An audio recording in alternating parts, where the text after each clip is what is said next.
Well, if anything, the COVID has taught us a lesson, and we have learned from that.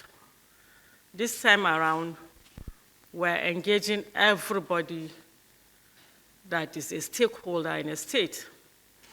Before going for the intervention, we have written letters to different groups, the state government to start with, faith-based organizations, NGOs and CSOs, and community leaders that were coming to this state with so items to be distributed to so number of beneficiaries. And I think so far, so good. This model is working, and I'm sure we will not have such kind of issues that we had during COVID, because now we are using a whole of government and whole of society approach to take our interventions. And we have officers in all the states, and they are supporting the state officials to give support to these victims.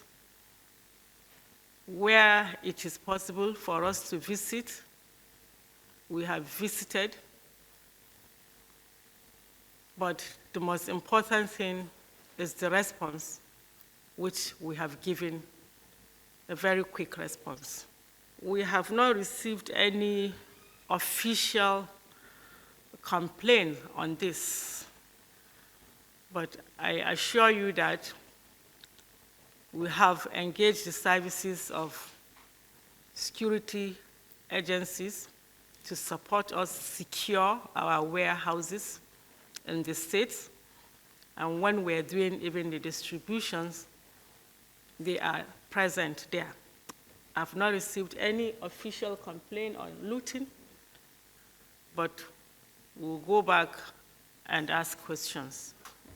As I mentioned, we have evacuated those that agreed to be evacuated.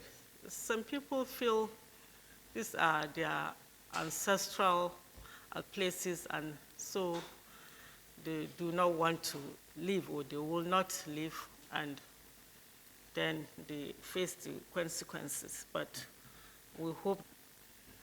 But it will also interest you to know that Bayelsa is not even amongst the 10 most hit. I think Jigawa is number one.